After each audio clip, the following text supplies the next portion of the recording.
पैगंबर मोहम्मद का जन्म अरब के रेगिस्तान के शहर मक्का में 570 ईस्वी में हुआ था। पैगंबर साहब के जन्म से पहले ही उनके पिता का निधन हो चुका था। जब वे 6 वर्ष के थे तो उनकी माँ की भी मृत्यु हो गई थी। इस्लामिक कैलेंडर के तीसरे महीने रबी उल अव्वल के 12वें दिन ईद मिलाद उन नबी मनाया जाता है। पैगंबर मोहम्मद के जन्मदिन की खुशी में ये दिन सेलिब्रेट किया जाता है।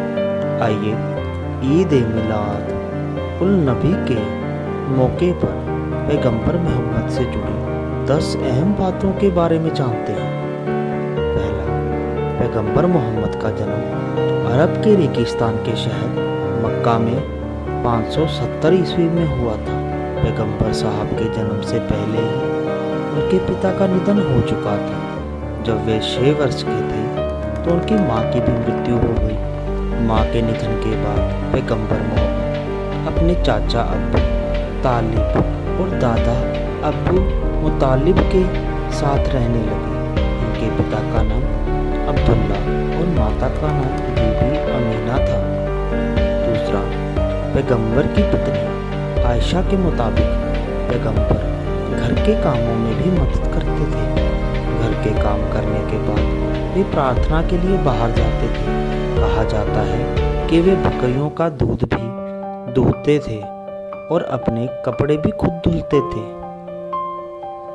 पैगंबर मोहम्मद मूर्ति पूजा या किसी भी चित्र की पूजा के खिलाफ थे। यही वजह है कि उनकी किसी भी तस्वीर या मूर्ति आपको नहीं मिलेगी।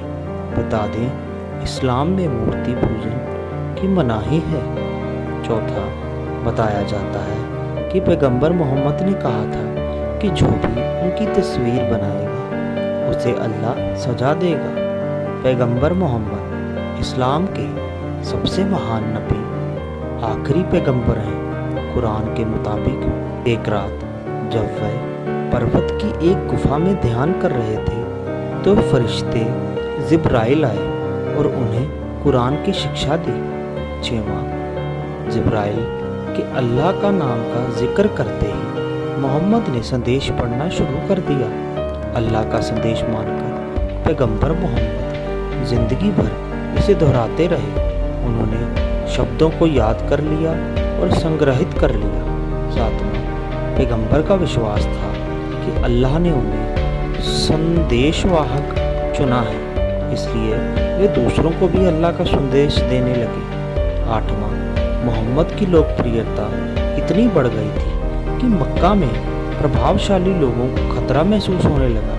सन 622 में मोहम्मद को अपने अनुयायियों के साथ मक्का से मदीना कूच करना पड़ा। उनके इस सफ़र को हिजरत कहा गया है। इसी वर्ष इस्लामिक कैलेंडर हिजरी की भी शुरुआत हुई। 9वां, मदीना के लोग आपसी लड़ाइयों से परेशान थे और मोहम्मद साहब के संदेशों ने उन्हें वहां बहुत लोकप्रिय बना दिया। उस समय मदीना में 3 महत्वपूर्ण यहूदी कबीले थे। 10वां और आखिरी, कुछ ही वर्षों में पैगंबर मोहम्मद के बड़ी संख्या में अनुयायी हो चुके थे और तब उन्होंने मक्का लौटकर विजय हासिल की। मक्का में स्थित काबा को इस्लाम का पवित्र स्थल घोषित कर दिया गया। सन 632 में हजरत मोहम्मद साहब का देहांत हो गया। उनकी मृत्यु तक लगभग पूरा अरब इस्लाम कबूल कर चुका था।